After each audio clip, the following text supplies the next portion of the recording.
December 15, 1988. The small town of Whitfield, Montana, found itself in the grip of one of the worst blizzards in the state's recorded history. Wind speeds exceeded 70 miles per hour, visibility dropped to near zero, and temperatures plummeted to 15 degrees below freezing.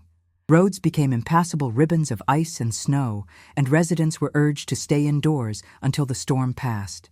For most people in Whitfield, that night would be remembered as an inconvenience, a story to tell about being snowed in during the holidays.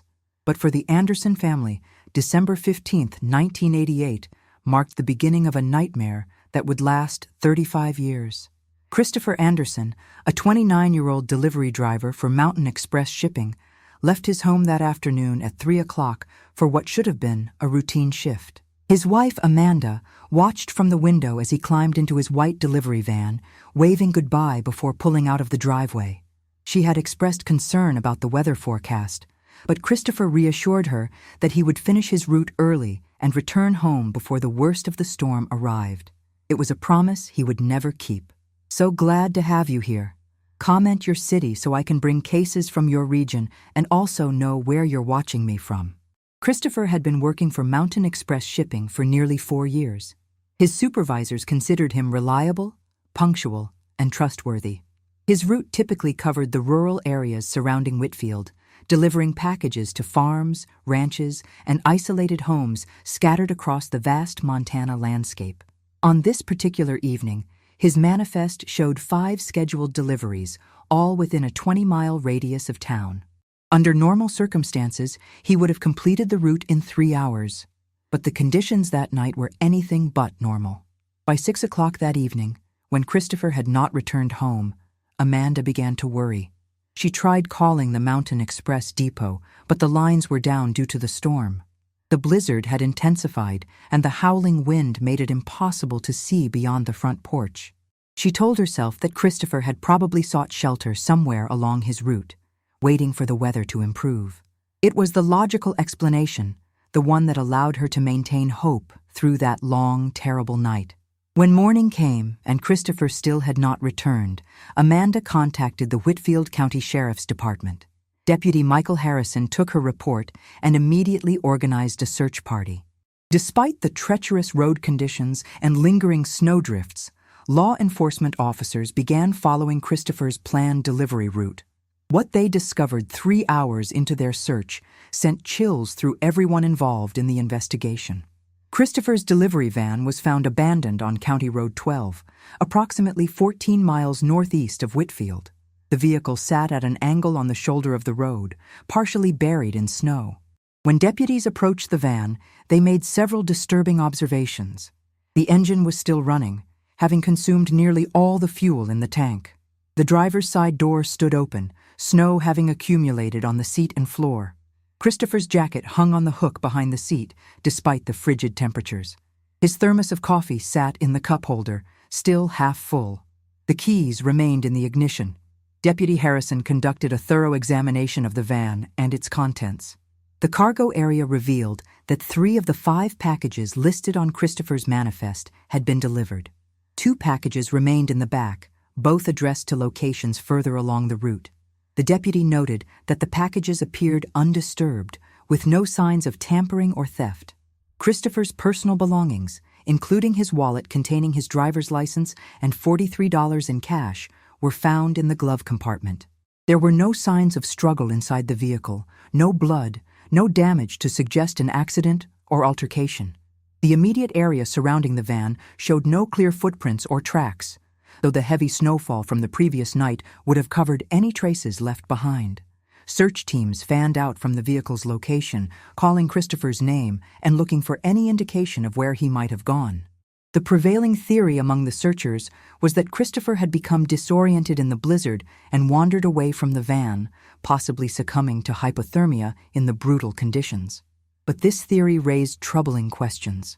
Why would an experienced Montana resident leave his vehicle during a blizzard? Why would he abandon his jacket in sub-zero temperatures? And why was the van still running when it was found? The 3 customers who had received deliveries from Christopher that evening were interviewed by investigators. The first delivery had been completed at approximately 4:15 in the afternoon. The homeowner, a rancher named Thomas Mitchell, reported that Christopher seemed in good spirits and mentioned wanting to finish his route quickly because of the approaching storm. The second delivery occurred at 4:45, according to the recipient, an elderly woman named Dorothy Clark.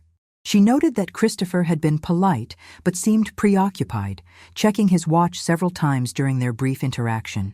The third and final confirmed delivery took place at 5:30, received by a young couple, Kevin and Sarah Bennett. They recalled that Christopher had seemed rushed and anxious to leave, mentioning that the weather was deteriorating faster than expected. The remaining 2 undelivered packages presented a puzzle for investigators. The fourth package was addressed to a residence on Birch Creek Road, a remote property owned by someone named Gregory Walsh. When deputies attempted to locate the address, they discovered something peculiar. The house number listed on the package did not exist on Birch Creek Road. The road itself was real, running through a particularly isolated section of the county, but the specific address could not be found on any county maps or property records. Investigators wondered if there had been an error in the address, a simple clerical mistake that might have caused confusion. The fifth and final package was addressed to a location even further from town, along a seldom-used access road near the National Forest boundary. This address also proved difficult to verify. When investigators drove to the approximate location, they found no mailbox, no driveway, and no structure that matched the description on the manifest. It appeared that the last 2 delivery addresses on Christopher's route that night were either incorrectly recorded or deliberately falsified. Back at the Mountain Express shipping depot, investigators began examining company records and interviewing Christopher's co-workers and supervisors.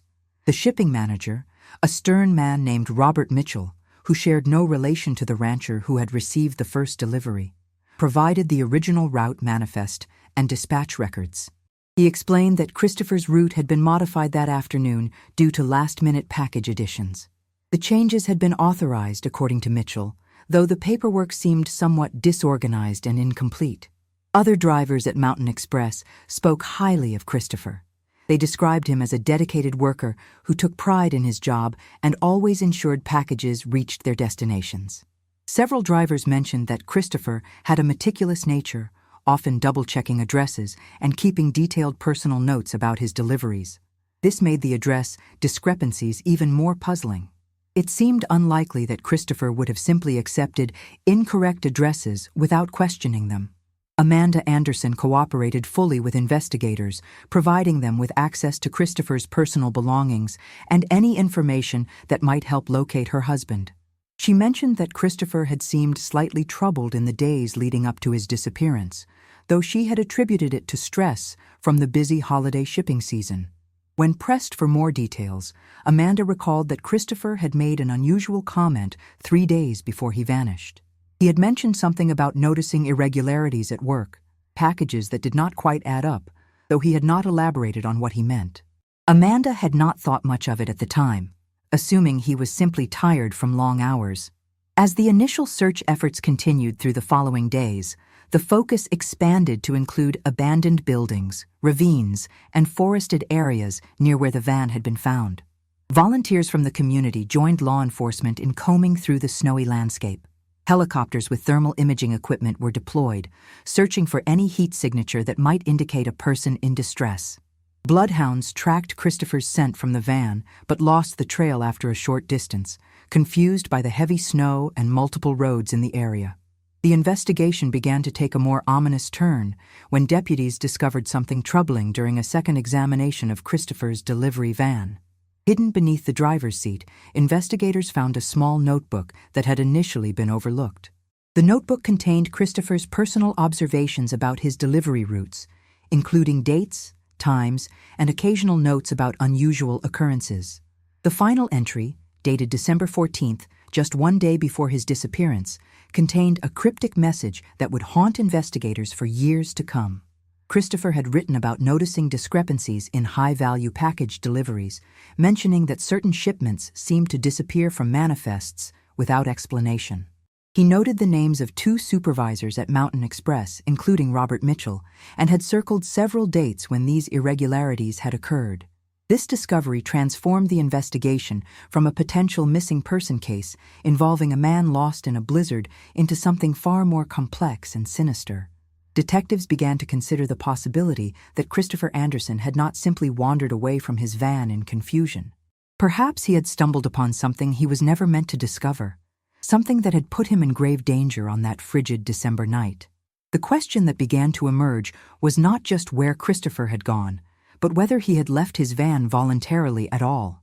And if he had not, what had happened to him in those final moments before he disappeared into the storm, leaving behind only questions and a family desperate for answers? The winter of 1988 grew colder, and the investigation faced mounting challenges as snow continued to fall across Montana, covering any remaining evidence that might have existed. But somewhere in that frozen landscape, the truth about Christopher Anderson's fate waited to be discovered, buried beneath layers of ice, deception, and time. The weeks following Christopher Anderson's disappearance brought little comfort to his family or clarity to investigators.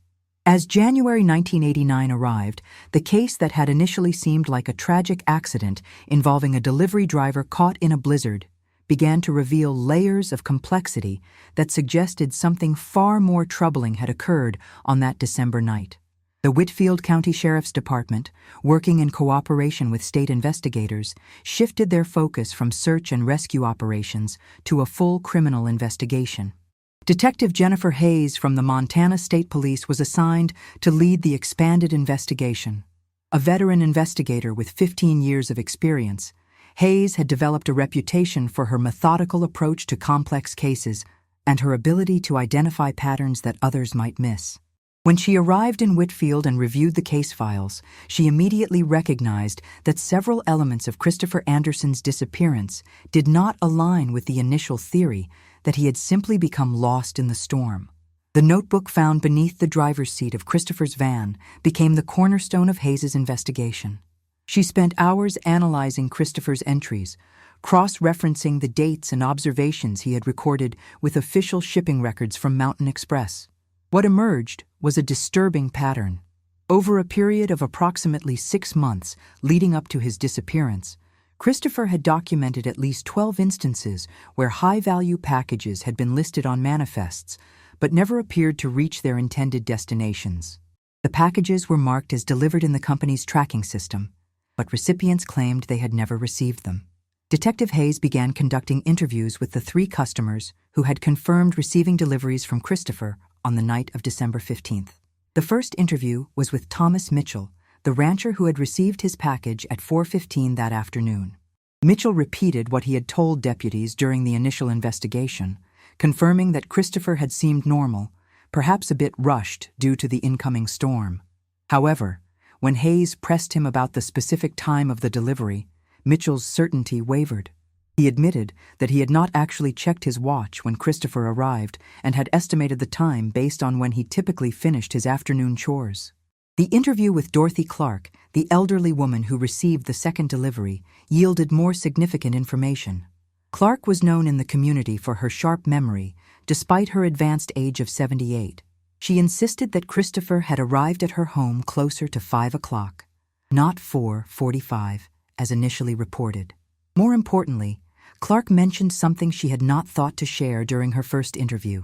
She recalled seeing another vehicle parked along the road near her property when Christopher made his delivery.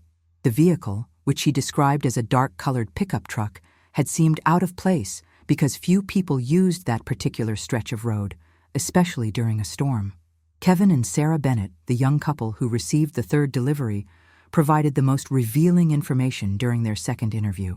When Detective Hayes asked them to describe Christopher's demeanor in more detail, Sarah Bennett mentioned that he had seemed not just rushed, but genuinely nervous.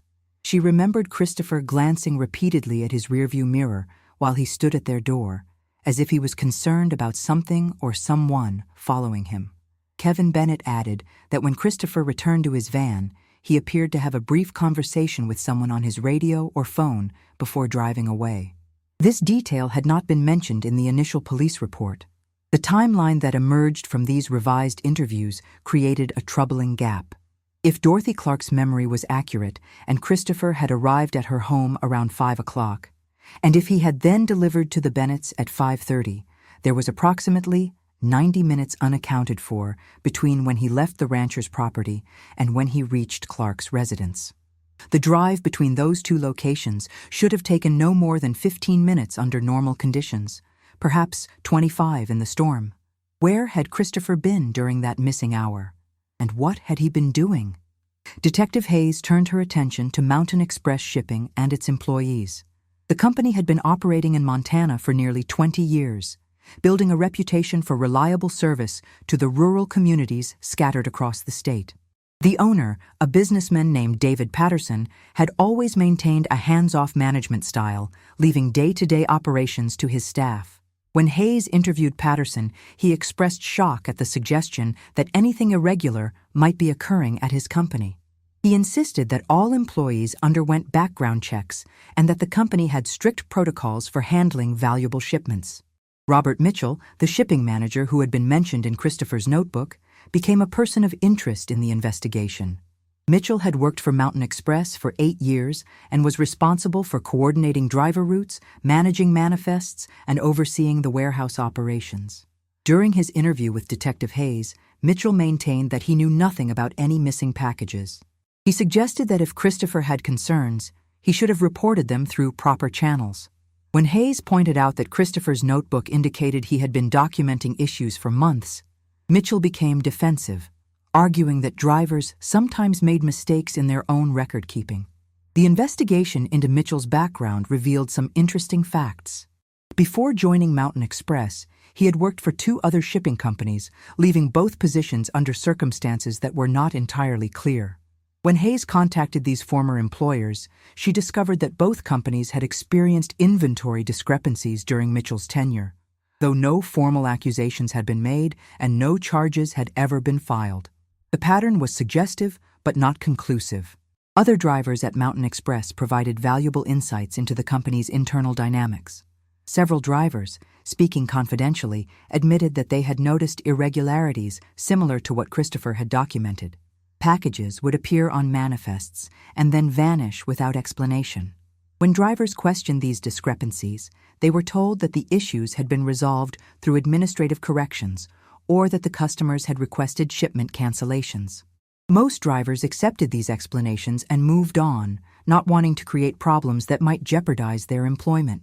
But Christopher, according to his colleagues, had been different.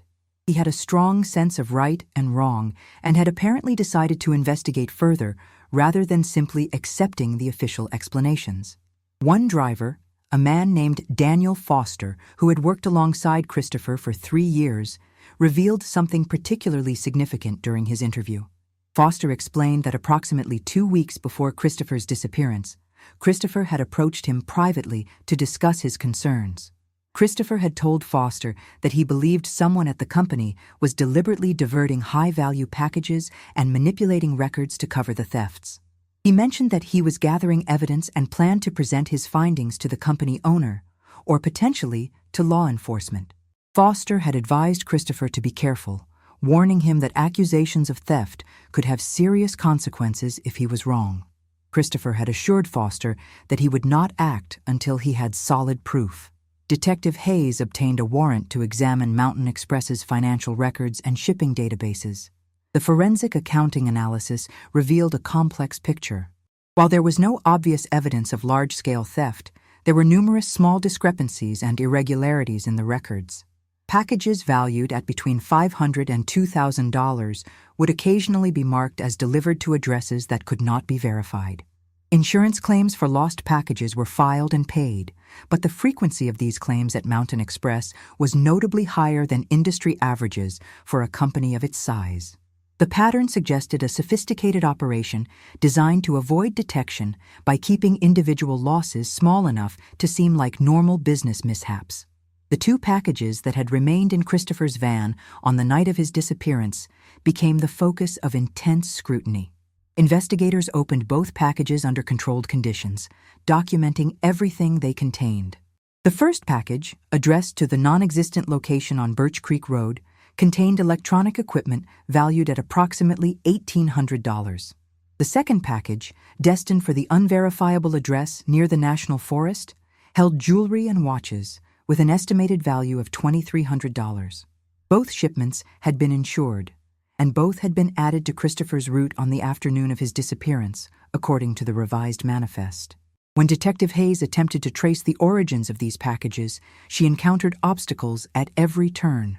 The sender information on both packages was either incomplete or led to addresses that did not exist. The payments for shipping had been made in cash at a depot in a different city, with no credit card records or other documentation that might identify who had actually sent the packages. It appeared that someone had deliberately created untraceable shipments and then arranged for them to be on Christopher's route that specific evening. The investigation also uncovered troubling information about the route modifications made on December 15th. Robert Mitchell had claimed that the changes to Christopher's route were routine adjustments to accommodate last-minute pickups and deliveries. However, when Hayes examined the authorization forms, she found inconsistencies. The paperwork showed that Mitchell had personally approved the route changes at approximately 2 o'clock that afternoon, just 1 hour before Christopher departed on his deliveries. The justification listed on the forms mentioned urgent customer requests, but no documentation could be found to support the existence of these supposed urgent requests. Furthermore, another supervisor at Mountain Express, a warehouse coordinator named Gregory Walsh, had been on duty that afternoon and should have been involved in approving any major route changes. Walsh, whose name coincidentally matched the intended recipient on one of the undelivered packages, told investigators that he had not been consulted about Christopher's route modifications. He had been working in a different section of the warehouse and had assumed everything was proceeding normally.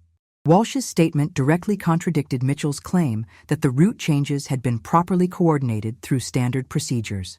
As February arrived and the investigation continued, Detective Hayes began to develop a working theory about what might have happened to Christopher Anderson. The evidence suggested that Christopher had discovered a theft operation within Mountain Express shipping.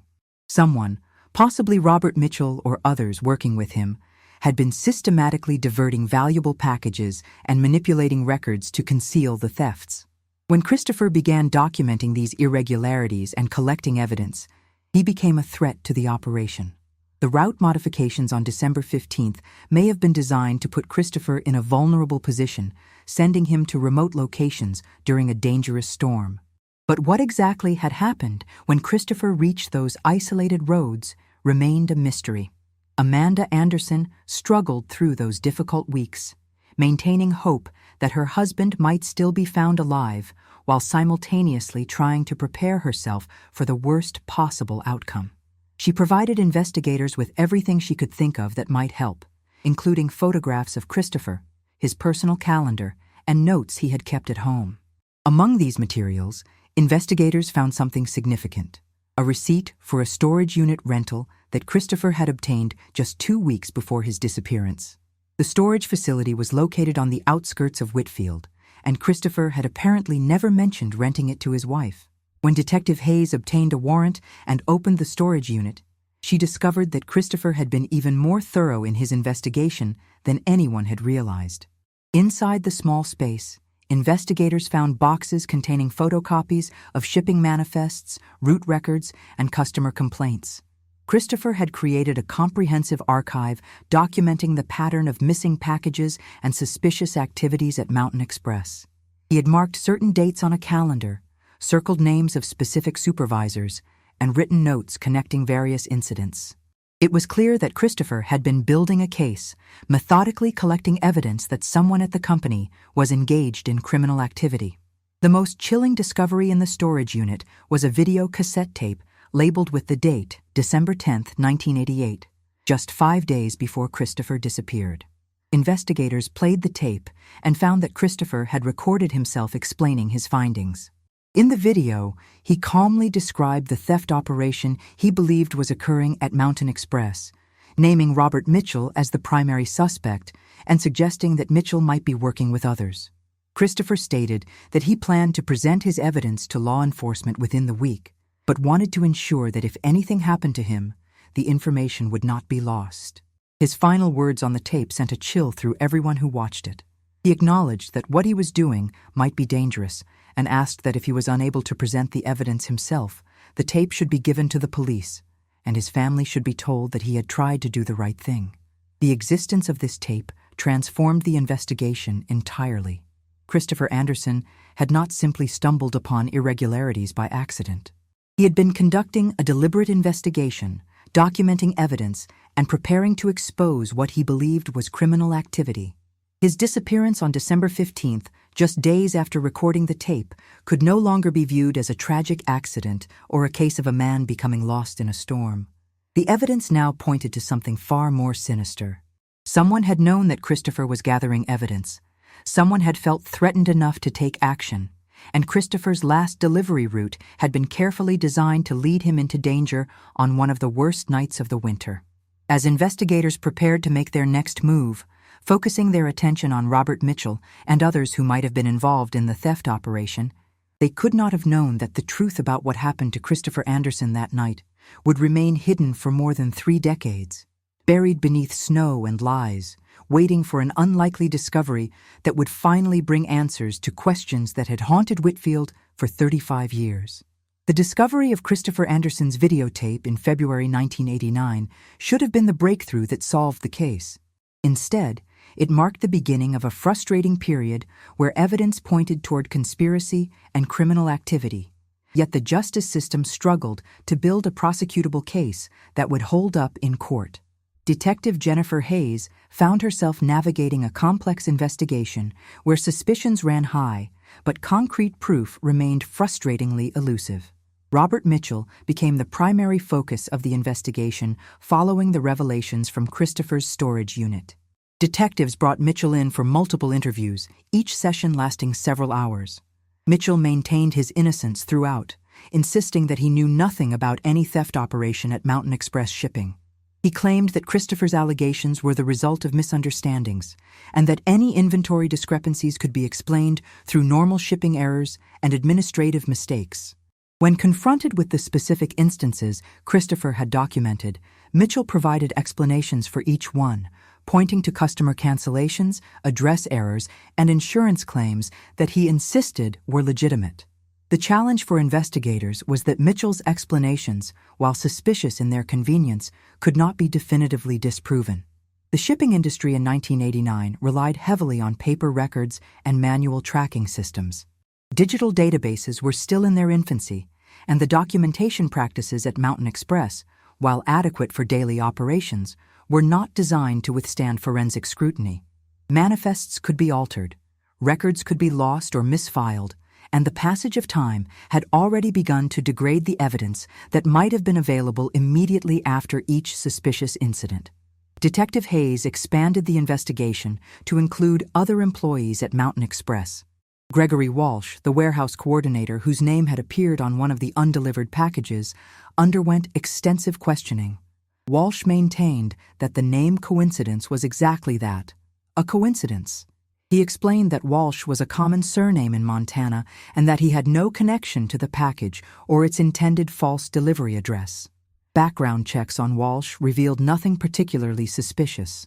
He had worked at Mountain Express for 3 years, had no criminal record, and his financial situation appeared normal for someone in his position. However, investigators noted that Walsh and Mitchell were known to socialize outside of work, occasionally meeting at a local establishment that was frequented by truck drivers and shipping industry workers. Other drivers at Mountain Express began to experience what could only be described as intimidation, though proving it was another matter entirely.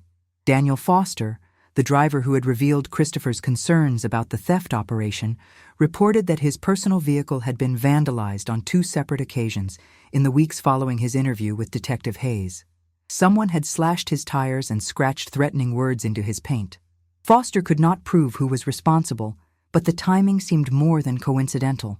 Another driver, a woman named Michelle Torres, mentioned receiving anonymous phone calls at her home late at night. The caller never spoke, but would remain on the line for several minutes before hanging up. Torres believed someone was trying to frighten her into silence about what she might know regarding irregularities at the company. The atmosphere at Mountain Express Shipping became tense and suspicious. Employees divided into those who believed something criminal had occurred and those who insisted the investigation was a witch hunt that was unfairly damaging the company's reputation. David Patterson, the company owner, hired attorneys and began cooperating with investigators while simultaneously protecting his business interests. Patterson allowed access to company records, but also made it clear that he would not tolerate baseless accusations against his employees. The political pressure on the investigation increased as Mountain Express threatened legal action if the police damaged the company's reputation without bringing formal charges. Detective Hayes pursued every possible lead related to the 2 undelivered packages that had been found in Christopher's van. The electronic equipment and jewelry were traced back through their manufacturers and distributors, but the trail went cold at the wholesale level. The items had been purchased through intermediaries who had paid in cash and provided false identification. The shipping labels had been printed using equipment that was available at dozens of locations throughout Montana. Forensic analysis of the labels and packaging materials revealed no fingerprints or other physical evidence that could identify who had prepared the shipments. The investigation into the false delivery addresses consumed considerable resources. County Road 12, where Christopher's van had been found, became the subject of detailed analysis. Investigators walked every mile of the road, examining properties and interviewing anyone who lived or worked in the area.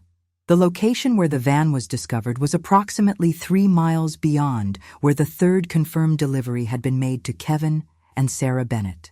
If Christopher had been attempting to find the 4th delivery address on Birch Creek Road, he would have needed to turn off County Road 12 onto a smaller access road that was poorly maintained and rarely traveled, especially during winter storms. Detectives drove the route that Christopher would have taken, timing the journey and noting potential places where someone might have intercepted him or where he might have stopped voluntarily. The terrain was rugged and isolated, with long stretches between properties. Cell phone coverage was non-existent in the area in 1989, and even radio communication was unreliable due to the mountainous geography. If Christopher had encountered trouble on these remote roads, he would have had limited options for calling for help. One particularly significant discovery came when investigators located a seasonal hunting cabin approximately 2 miles from where Christopher's van was found. The cabin was owned by a man named Patrick Hayes, no relation to Detective Jennifer Hayes, who used the property only during hunting season and left it vacant for most of the year. When detectives visited the cabin in March 1989, they found evidence that someone had recently been inside. The door showed signs of forced entry, and items inside had been disturbed. There were indications that someone might have spent time in the cabin, possibly using it as a temporary shelter. However, there was no way to determine when this had occurred or who had been responsible. The snow and weather conditions had eliminated any footprints or vehicle tracks that might have been present. Amanda Anderson struggled through the investigation, caught between hope and despair.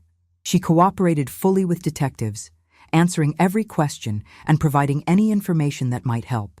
But as weeks turned into months with no sign of her husband, the emotional toll became increasingly difficult to bear. She faced financial challenges as well, losing Christopher's income while trying to maintain their home and handle mounting expenses. The community of Whitfield rallied around Amanda, organizing fundraisers and providing support, but no amount of kindness could replace what she had lost or answer the questions that haunted her every day.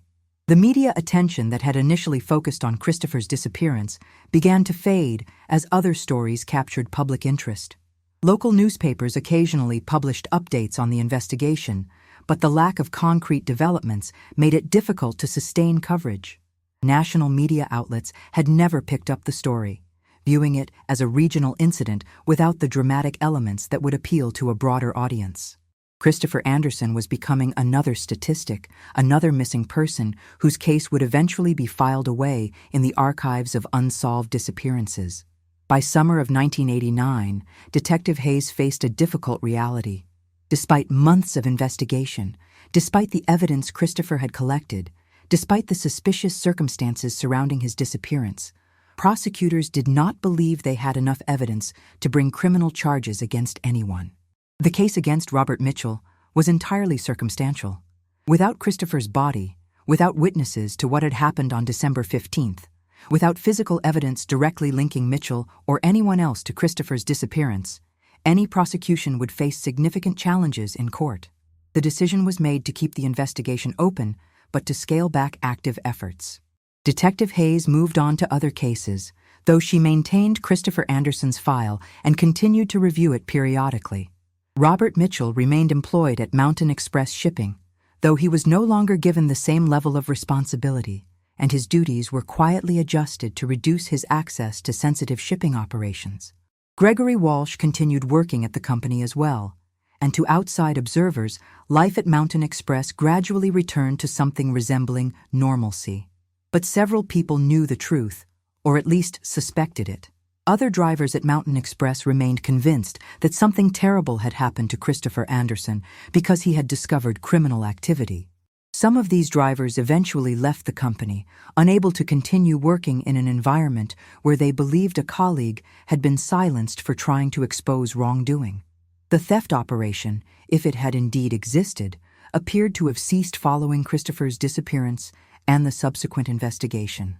Inventory discrepancies at Mountain Express dropped to normal levels, suggesting that whoever had been responsible had either stopped their activities or had become more careful in covering their tracks. Years passed, and the case grew colder.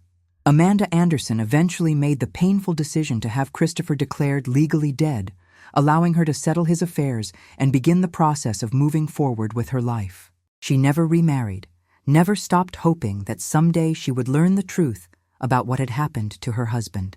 She kept Christopher's belongings, maintained his storage unit, and preserved the evidence he had collected, believing that justice might still be possible even if it took decades to achieve.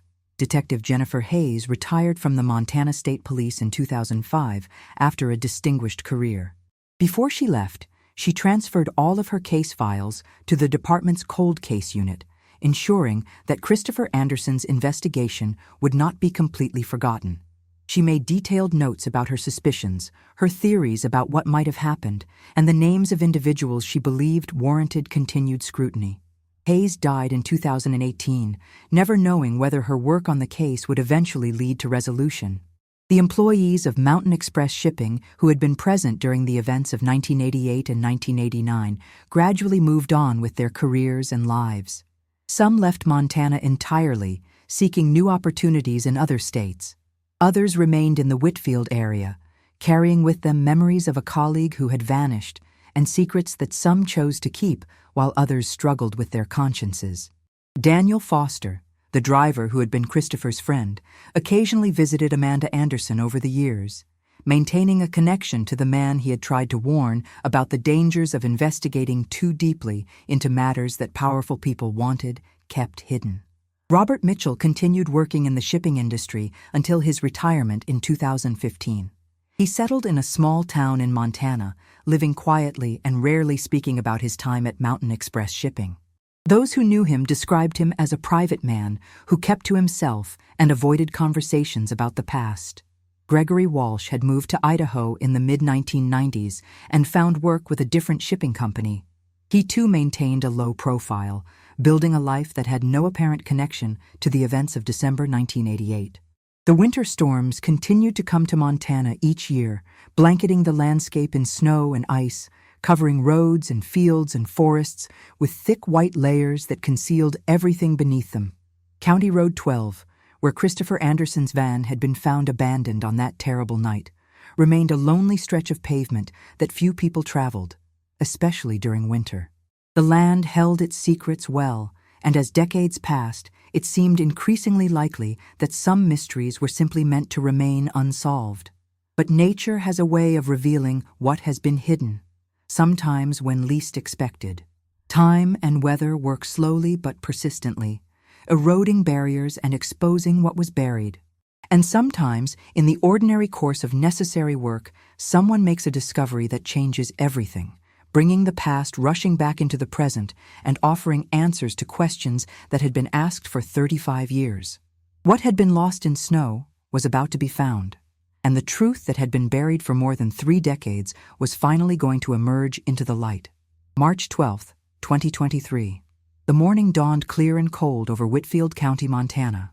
Timothy Johnson, a 54-year-old snowplow operator for the county's Highway Maintenance Department, began his shift at 6 o'clock, preparing for what he expected would be a routine day of road maintenance.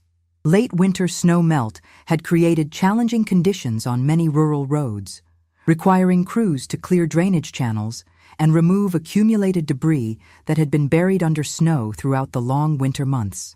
Johnson, a Montana native who had worked for the county for nearly 20 years, was thoroughly familiar with the roads under his jurisdiction, including the remote stretches that saw little traffic.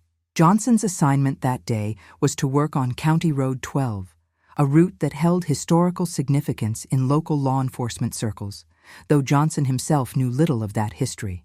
The road required maintenance to prepare for the spring thaw and the increased traffic that came with warmer weather. As Johnson operated his equipment, clearing snow from drainage ditches and pushing accumulated material off the road shoulders, he was focused on the mechanical aspects of his work, not on the possibility that he might be about to make a discovery that would resurrect a case that had been cold for 35 years. At approximately 9:30 that morning, Johnson was working on a section of County Road 12, about 3 miles beyond the Bennett property, the location of the last confirmed delivery Christopher Anderson had made on December 15, 1988. Johnson was using a small excavator to clear a particularly large accumulation of snow and ice from a drainage culvert when his equipment struck something solid buried in the frozen mass. Initially, he assumed he had hit a rock or piece of concrete that had been washed into the area. But when he climbed down from his machine to investigate, he noticed something unusual about the object his excavator had partially uncovered. The item appeared to be some kind of package or container, wrapped in deteriorated plastic and partially frozen into the ice and compacted snow. Johnson carefully extracted it from its frozen prison, noting that despite being buried for what was clearly an extended period, the outer wrapping had provided some protection from the elements. The package was roughly the size of a large shoebox, heavy enough to contain something substantial. Johnson's years of experience working outdoors in Montana had taught him to recognize when something was out of place, and this package definitely qualified as unusual. Johnson transported the package back to the county maintenance facility and contacted his supervisor, explaining what he had found. The supervisor, recognizing that the item might have significance, contacted the Whitfield County Sheriff's Department. Deputy Nathan Brooks responded to the call, arriving at the maintenance facility within 20 minutes. When Brooks examined the package, he immediately recognized that it warranted serious investigation. The wrapping showed signs of age and weathering, suggesting it had been buried for a considerable time.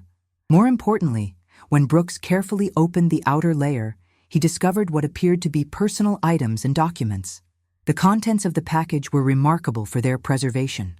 Inside the outer wrapping, everything had been placed in sealed plastic bags, providing multiple layers of protection against moisture and decay. There was a small personal recorder, the cassette tape style that had been common in the late 1980s. There were documents, including what appeared to be shipping manifests and route schedules. There was a wallet containing identification cards, and there was a handwritten note, the ink faded but still legible, explaining that the writer had hidden this package as insurance in case something happened to him. Deputy Brooks immediately contacted the sheriff's office and requested that detectives be dispatched to the scene. He also asked that someone review old case files to see if the identification in the wallet matched any unsolved cases. Within 2 hours, investigators had confirmed what Brooks had suspected from the moment he opened the package. The identification belonged to Christopher Anderson, the delivery driver who had vanished on December 15, 1988.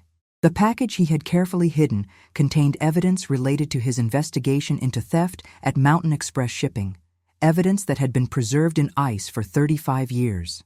The Whitfield County Sheriff's Department immediately elevated the investigation to priority status. Detective Sarah Matthews, who specialized in cold cases, was assigned to lead the renewed investigation. Matthews had only been with the department for 8 years and had not been involved in the original investigation. But she had reviewed the cold case files and was familiar with the basic facts of Christopher Anderson's disappearance. The discovery of his hidden package transformed the case from a historical mystery into an active investigation with fresh evidence. The personal recorder found in the package was sent to a forensic laboratory that specialized in recovering data from damaged or degraded media. Technicians carefully extracted the cassette tape and used specialized equipment to play back the recording, which had survived remarkably well despite its decades of burial. What they heard was Christopher Anderson's voice, recorded on December 14, 1988, just one day before he disappeared. The recording was more detailed than the videotape that had been found in his storage unit, and it included information that Christopher had apparently been afraid to commit to video. In the audio recording, Christopher described his investigation with methodical precision. He named Robert Mitchell as the primary suspect in the theft operation, but went further, suggesting that Mitchell was not acting alone. Christopher had apparently witnessed a meeting between Mitchell and two other individuals in early December, though he had not been able to identify the other men or determine what they were discussing.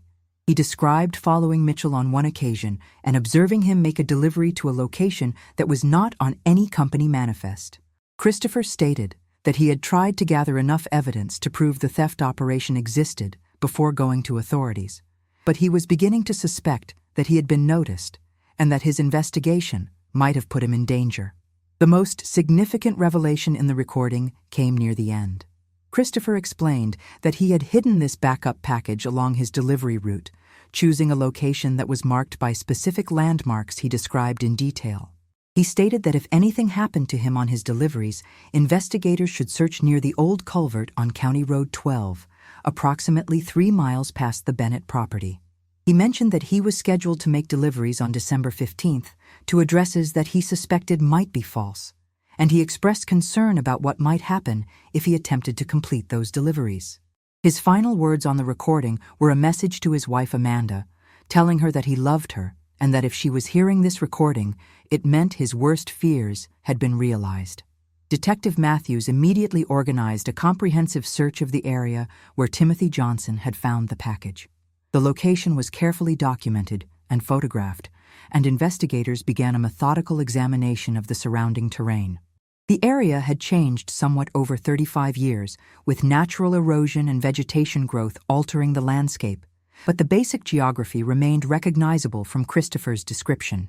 What investigators were looking for now was any additional evidence that might have been left behind, including, most importantly, any indication of what had happened to Christopher himself. The search expanded over the following days, with cadaver dogs brought in to assist in locating human remains. The dogs showed interest in several locations near where the package had been found, leading investigators to focus their efforts on a wooded area approximately 200 yards from the road.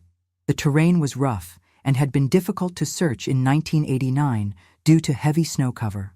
In 2023, with the benefit of better equipment and techniques, investigators were able to conduct a more thorough examination. On March 17th, 5 days after Timothy Johnson's initial discovery, search teams made a breakthrough. Buried in a shallow depression beneath decades of accumulated forest debris, investigators found articles of clothing that appeared to match what Christopher Anderson had been wearing on the day he disappeared. The clothing was severely deteriorated, but still identifiable. More significantly, the searchers discovered human remains in the same location. The remains were incomplete and had been scattered somewhat by animals over the years, but forensic anthropologists were able to confirm that they were human and appeared to have been in that location for an extended period, consistent with the timeline of Christopher's disappearance. The remains were carefully excavated and transported to the State Forensic Laboratory for detailed analysis. DNA testing would be required to confirm the identity, but investigators had little doubt that they had finally found Christopher Anderson.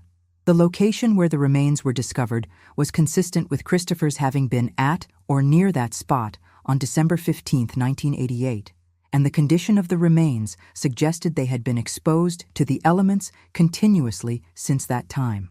Forensic anthropologists examined the remains for any evidence that might indicate cause of death. This examination was complicated by the degradation that had occurred over 35 years and by animal activity that had disturbed the site. However, experts were able to make several significant observations. The remains showed evidence of trauma consistent with the victim having experienced physical violence. Specific injuries to the skeletal structure suggested that Christopher had been struck with considerable force. While the forensic team could not determine with absolute certainty what had caused Christopher's death, they could confirm that the evidence was consistent with homicide. The discovery of Christopher Anderson's remains and the evidence package he had hidden transformed the investigation completely. What had been a missing person case with suspicions of foul play was now officially a murder investigation with physical evidence and detailed documentation of a possible motive. Detective Matthews assembled a team of investigators and began the process of locating and interviewing everyone who had been connected to the original case. This task was complicated by the passage of time. Many people had moved away from the area. Some had died, and memories of events from 1988 were inevitably clouded by the intervening decades. Amanda Anderson, now 67 years old, was notified about the discoveries. The news brought her both relief and renewed grief. After 35 years of uncertainty, she would finally be able to lay her husband to rest and would have answers to at least some of the questions that had haunted her for more than half her life. Amanda had maintained Christopher's storage unit throughout all those years, paying the rental fees and preserving the evidence he had collected. She provided investigators with complete access to these materials, which now took on renewed significance as part of an active murder investigation. The investigators' attention naturally focused on Robert Mitchell, who had been the primary suspect in the original investigation. Locating Mitchell proved straightforward, as he had remained in Montana after his retirement and was living in a small town approximately 80 miles from Whitfield. Mitchell, now 73 years old, was brought in for questioning. He was informed that he was not under arrest, but that investigators needed to speak with him about new developments in the Christopher Anderson case. Mitchell agreed to come to the sheriff's office, and he arrived accompanied by an attorney. The interview with Mitchell was conducted with extreme care, as investigators knew they would likely have only one opportunity to question him before he invoked his right to remain silent.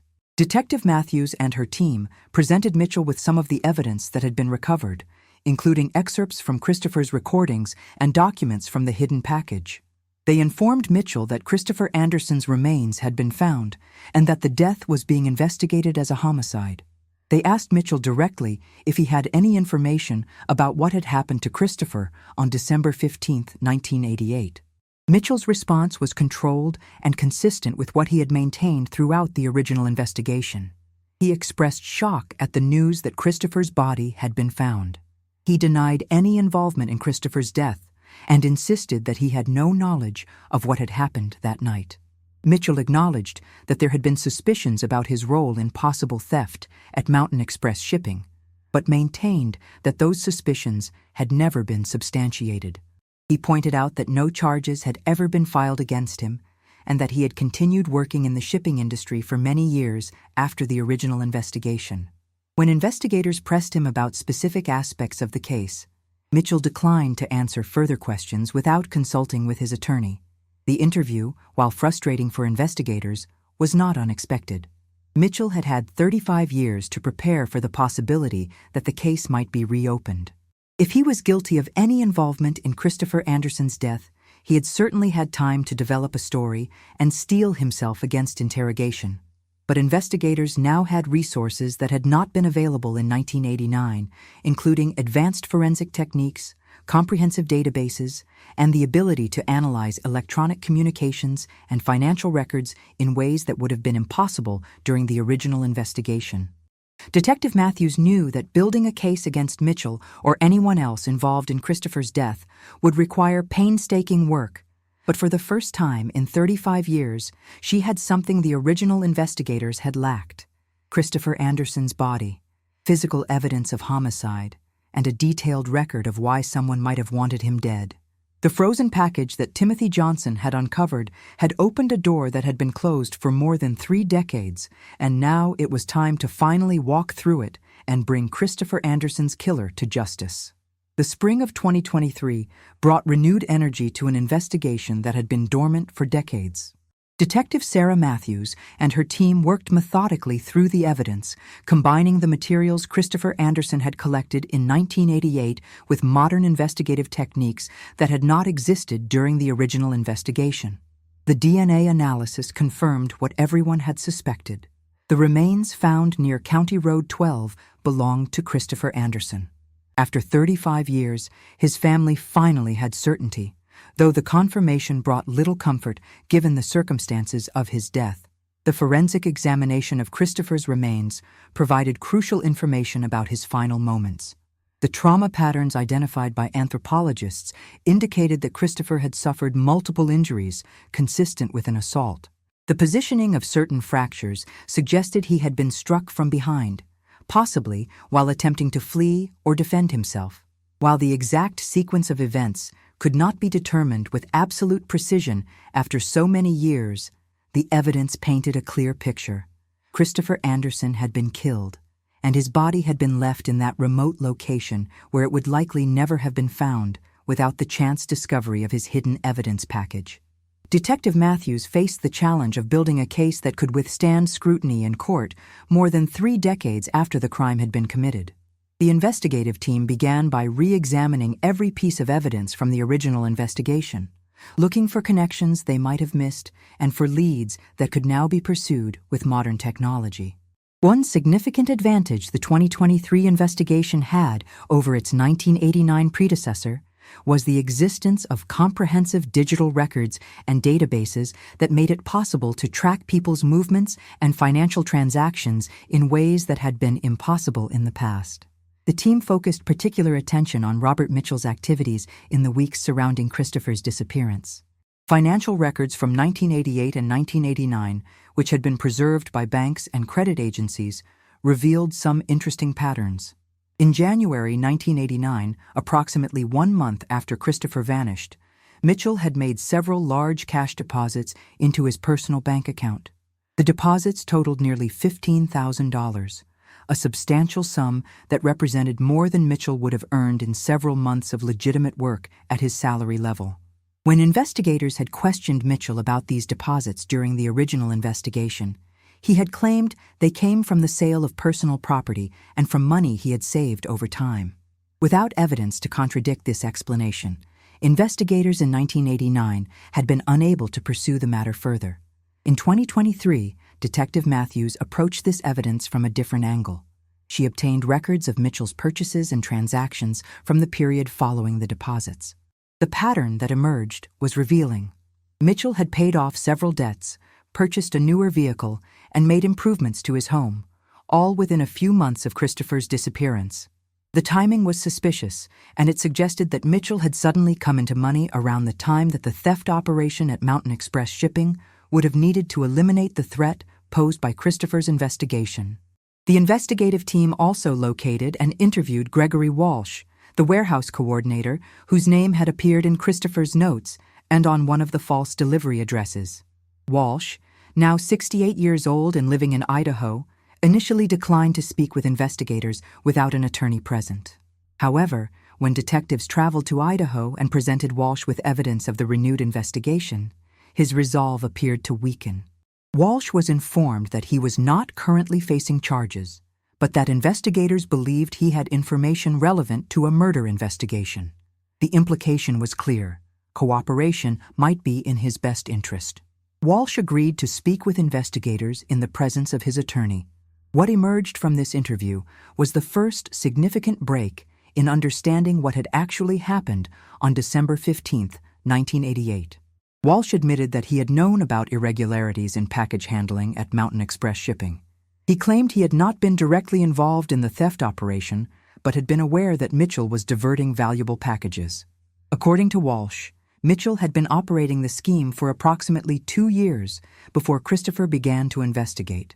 Walsh stated that Mitchell had approached him on several occasions, attempting to recruit him into the operation, but Walsh had declined, not wanting to risk his job or criminal charges. Walsh's account became more significant when he described events in mid-December 1988. He recalled that Mitchell had seemed increasingly agitated in the days before Christopher disappeared. Walsh remembered Mitchell making several phone calls from the office, speaking in hushed tones and appearing stressed.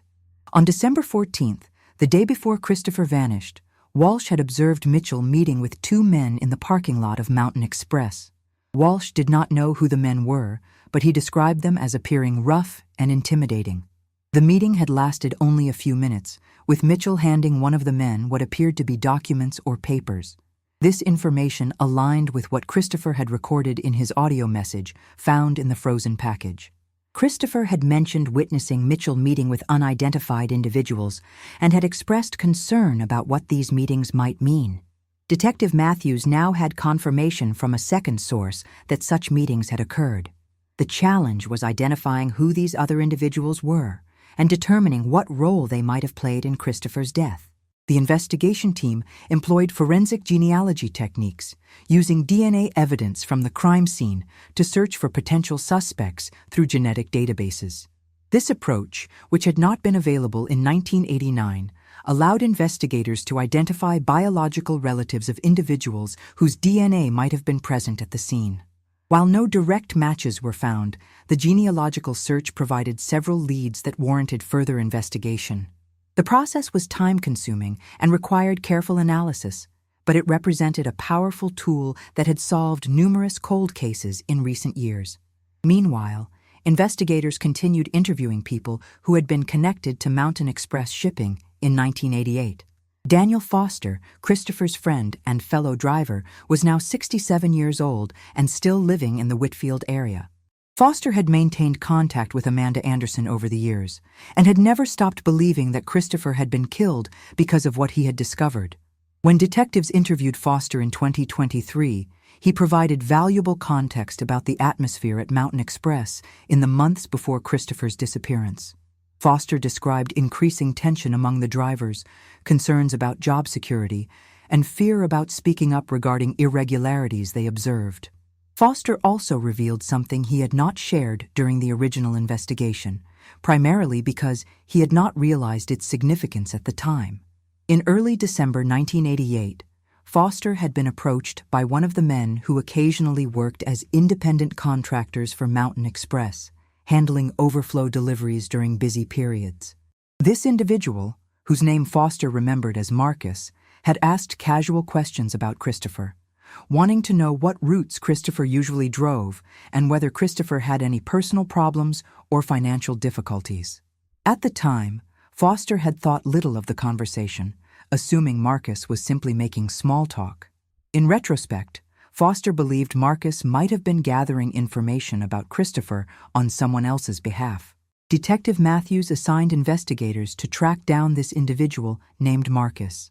The search proved challenging, as Marcus had been an independent contractor rather than a full employee, and records from that period were incomplete. However, by cross-referencing delivery logs, payment records, and interviews with other former employees, investigators identified a man named Marcus Reed, who had worked intermittently for Mountain Express in 1988. Reed was now 65 years old and living in Wyoming. When approached by investigators, Reed initially denied any knowledge of Christopher Anderson or the events surrounding his disappearance. The interview with Reed took an unexpected turn when investigators presented him with evidence that placed him in the Whitfield area on December 15, 1988. Confronted with this information, Reed's story began to change. He admitted that he had known Christopher and had been aware of tensions at Mountain Express regarding missing packages. Reed claimed that he had been approached by Robert Mitchell in December 1988 with a proposal. Mitchell had offered to pay Reed to frighten Christopher, to convince him to stop asking questions about package discrepancies. According to Reed, Mitchell had assured him that nothing violent was intended, just a warning that would persuade Christopher to mind his own business.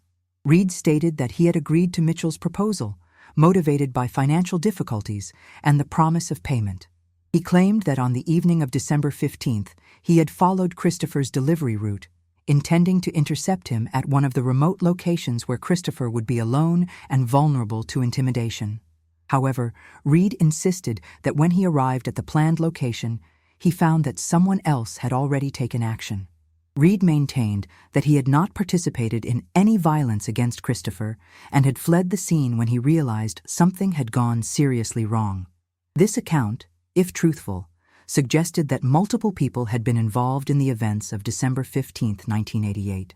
Reed's admission that he had been hired to intimidate Christopher confirmed that Mitchell had taken active steps to silence Christopher's investigation. But Reed's claim that someone else had been responsible for the actual violence raised new questions. Who else had been involved? Had Mitchell hired multiple people to ensure that Christopher was stopped? Or had the situation escalated beyond what Mitchell had originally intended? Investigators placed increasing pressure on both Reed and Mitchell, making it clear that evidence was accumulating and that prosecution was becoming increasingly likely.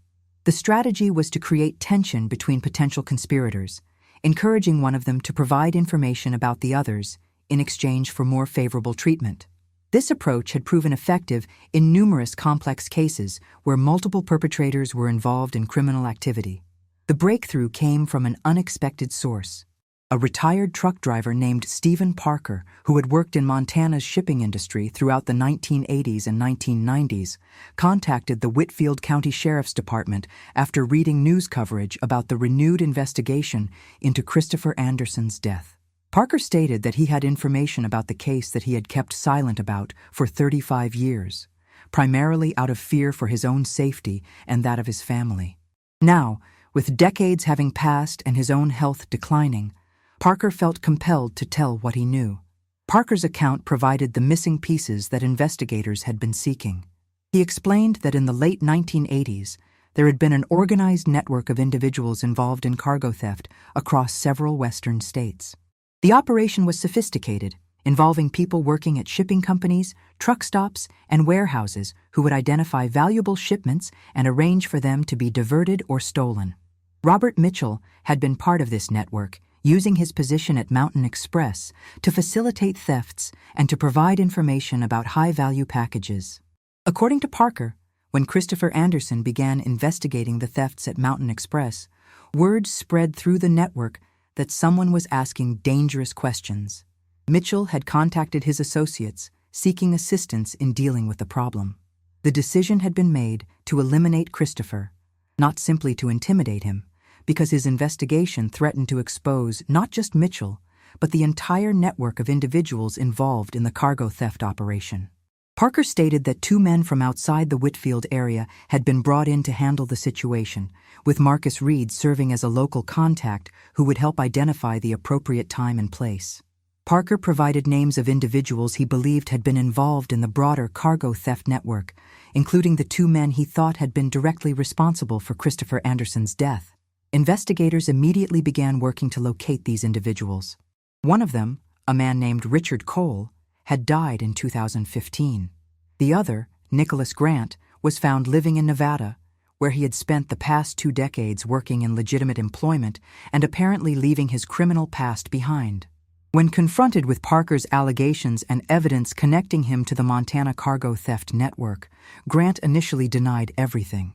However, as investigators presented additional evidence and made clear that they were prepared to pursue murder charges, Grant's attorney began negotiating a potential plea agreement.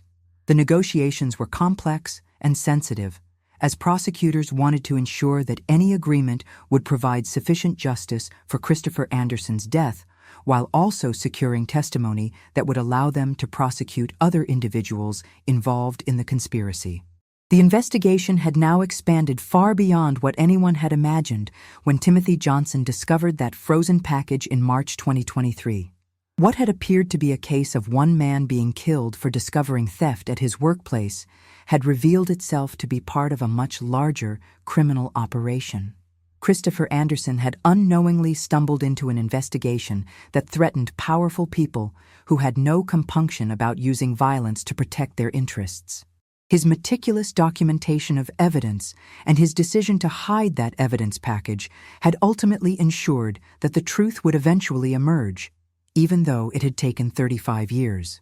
As spring turned to summer in 2023, Detective Matthews and her team continued building their case, knowing that they were finally approaching the moment when charges would be filed and Christopher Anderson's killers would face justice. The investigation that had begun with a delivery driver's disappearance during a blizzard had uncovered a conspiracy that spanned decades and multiple states, involving people who had believed they would never be held accountable for their crimes. But time and persistence had finally caught up with them, and the frozen evidence that Christopher Anderson had left behind was about to bring his killers out of the shadows and into a courtroom where they would finally answer for what they had done on that terrible night in December 1988, September 18, 2023. The Whitfield County Courthouse stood as it had for nearly a century, a solid brick building that had witnessed countless legal proceedings over the decades.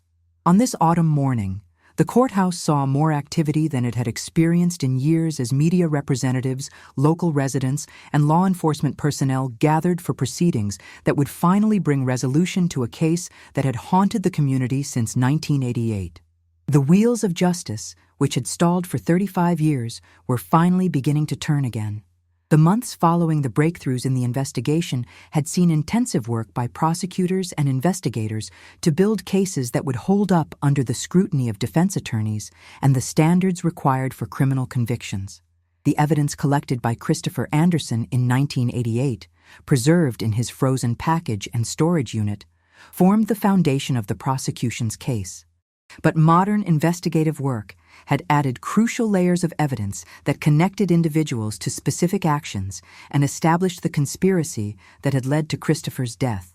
Robert Mitchell, now 73 years old, faced multiple charges including conspiracy to commit murder, accessory to murder, and charges related to the cargo theft operation he had been running at Mountain Express Shipping.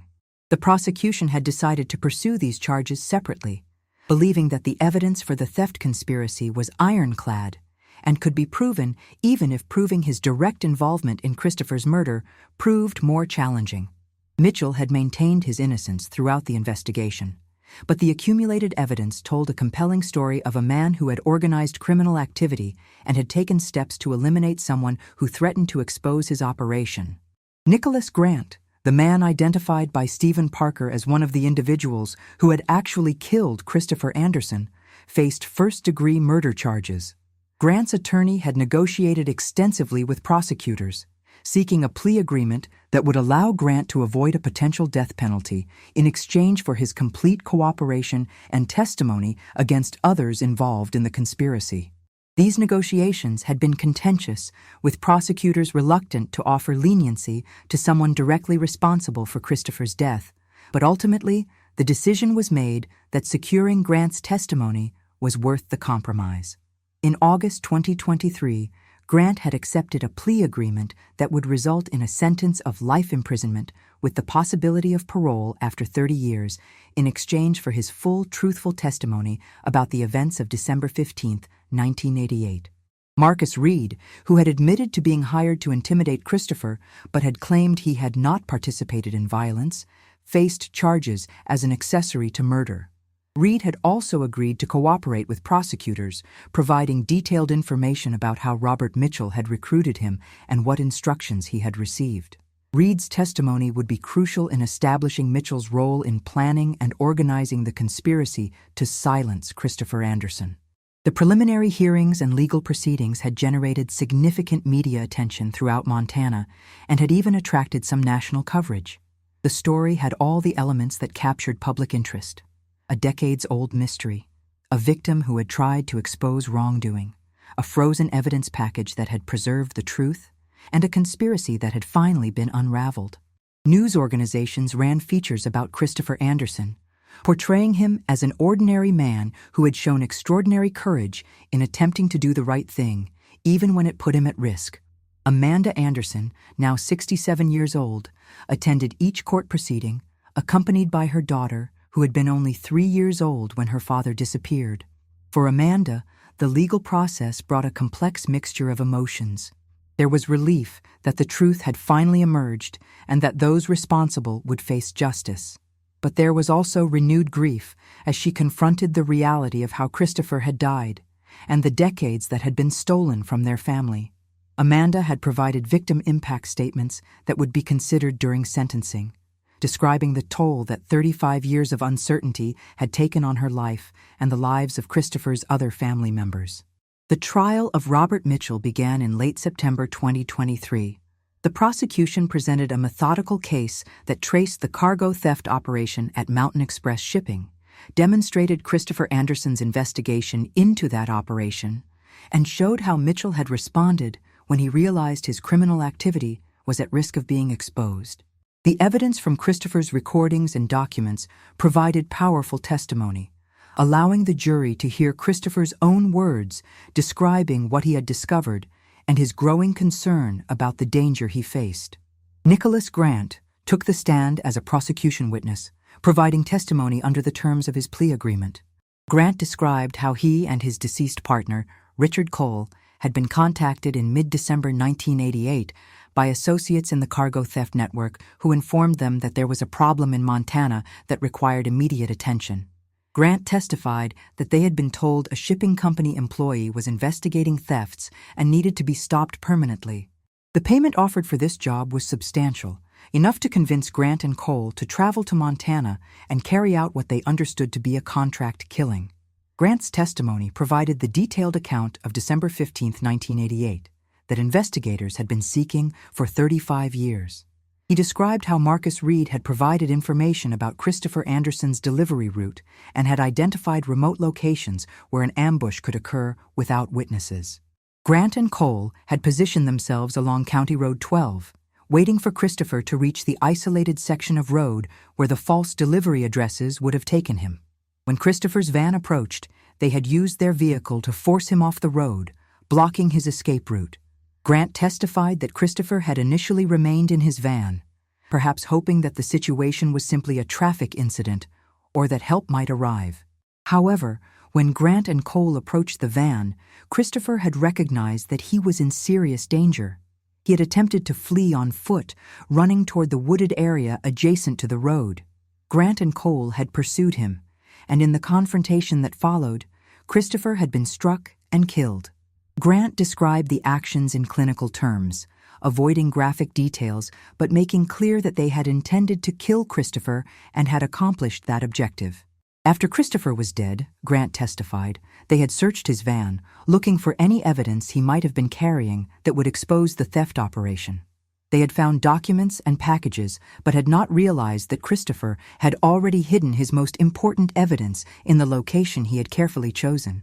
Grant and Cole had then left Christopher's body in the wooded area, believing that the remote location and harsh winter conditions would prevent its discovery for long enough that any evidence connecting them to the crime would be degraded or lost. They had departed Montana immediately, returning to their homes in other states and resuming their lives, apparently confident that they had gotten away with murder. The testimony was devastating for the defense. Even under aggressive cross-examination, Grant's account remained consistent, and his description of events aligned with the physical evidence that had been recovered at the crime scene. The defense attempted to argue that Grant's testimony was unreliable, given that he had negotiated a plea agreement and had motivation to implicate others to reduce his own culpability. However, prosecutors demonstrated that Grant's testimony was corroborated by evidence from multiple independent sources, including Marcus Reed's statements, Stephen Parker's information about the cargo theft network, and the physical evidence found with Christopher's remains. Marcus Reed's testimony further strengthened the prosecution's case. Reed described meeting with Robert Mitchell in December 1988 and being told that there was a driver at Mountain Express who was causing problems by asking questions about missing packages. Mitchell had initially presented the job as simple intimidation, offering Reed $2,000 to frighten Christopher into backing off his investigation. Reed had agreed, not fully understanding that Mitchell had made parallel arrangements with more dangerous individuals who had been tasked with a permanent solution to the problem. Reed testified that on the evening of December 15th, he had followed Christopher's route as instructed, planning to confront him at one of the remote delivery locations. However, when Reed arrived at the area along County Road 12, where he expected to find Christopher, he instead encountered the scene of violence that Grant and Cole had already initiated. Reed stated that he had immediately fled, realizing that the situation had escalated far beyond what he had agreed to participate in. He had kept silent about what he knew for 35 years, fearing that speaking up would implicate him in a murder and potentially make him a target for others involved in the cargo theft network. The defense attorneys for Robert Mitchell attempted to create doubt about his specific knowledge of and involvement in the plan to kill Christopher Anderson. They argued that while Mitchell might have been involved in cargo theft, there was insufficient evidence to prove that he had specifically ordered or known about the murder plot. The defense suggested that Mitchell might have hired Reed for simple intimidation without realizing that others had taken more extreme action. However, this argument was undermined by testimony from Stephen Parker, who described conversations within the cargo theft network that made clear Mitchell had specifically requested that the problem with Christopher Anderson be handled permanently. Financial records presented by prosecutors showed that Robert Mitchell had withdrawn $8,000 in cash from his bank account on December 13, 1988, 2 days before Christopher's death.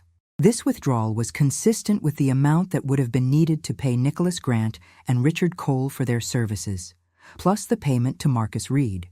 In January 1989, Mitchell had deposited substantial amounts of cash back into his account.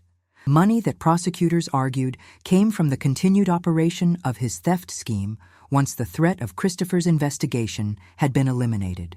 The trial lasted 3 weeks, with the jury hearing extensive testimony and reviewing hundreds of pieces of evidence. The prosecution's case was comprehensive and methodical, building a narrative that took the jury from Christopher Anderson's initial observations of irregularities at Mountain Express Shipping through his investigation, the conspiracy to silence him, and the events of December 15, 1988. The defense fought aggressively, but ultimately could not overcome the weight of evidence that had been assembled against their client. On October 12, 2023, after 2 days of deliberation, the jury returned its verdict. Robert Mitchell was found guilty on all charges: conspiracy to commit murder, accessory to murder, and multiple counts related to the cargo theft operation. The courtroom was silent as the verdicts were read, and then erupted in emotion as the reality of the convictions sank in. Amanda Anderson wept, supported by family members and friends who had accompanied her throughout the trial. Detective Sarah Matthews and her investigative team felt the satisfaction of seeing their work validated and justice finally served. The sentencing hearing took place 2 months later, in December 2023, exactly 35 years after Christopher Anderson had disappeared. The prosecution presented victim impact statements from Amanda Anderson and her daughter, describing the decades of pain and uncertainty that the family had endured. Character witnesses spoke about Christopher's integrity, his dedication to his work, and his courage in standing up for what he believed was right, even when it put him at risk. The judge, in pronouncing sentence, spoke about the serious nature of the crimes and the aggravating circumstances that had prolonged the suffering of Christopher Anderson's family for more than 3 decades. Robert Mitchell was sentenced to life imprisonment without the possibility of parole for his role in Christopher's murder. Additional sentences for the theft and conspiracy charges were to be served consecutively, ensuring that Mitchell would spend the remainder of his life in prison.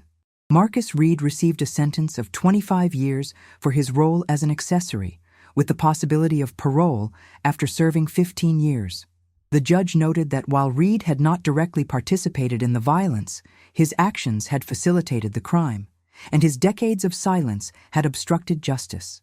The resolution of the case brought closure to a community that had lived with the mystery of Christopher Anderson's disappearance for a generation. The story of how Timothy Johnson's discovery of a frozen package had led to solving a 35-year-old murder became part of local legend, a reminder that justice, while sometimes delayed, could still prevail.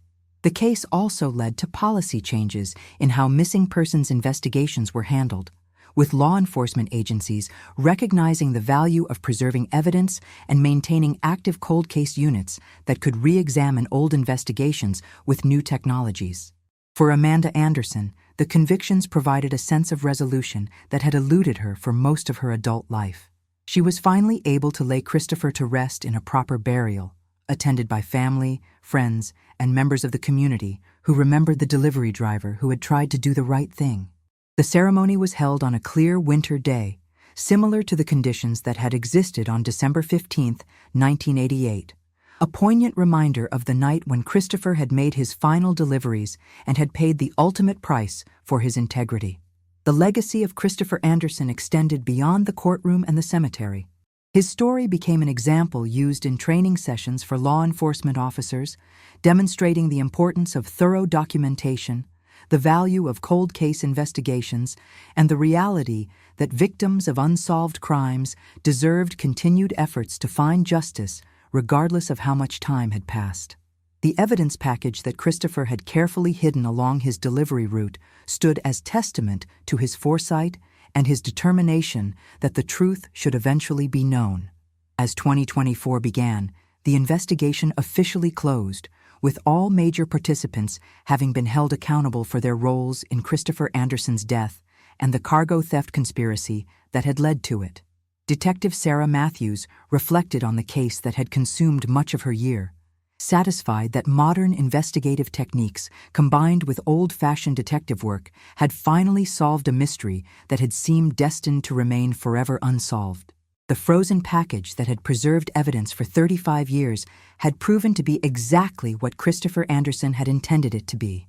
Insurance that even if he could not bring criminals to justice himself, his evidence would eventually ensure that justice would be served.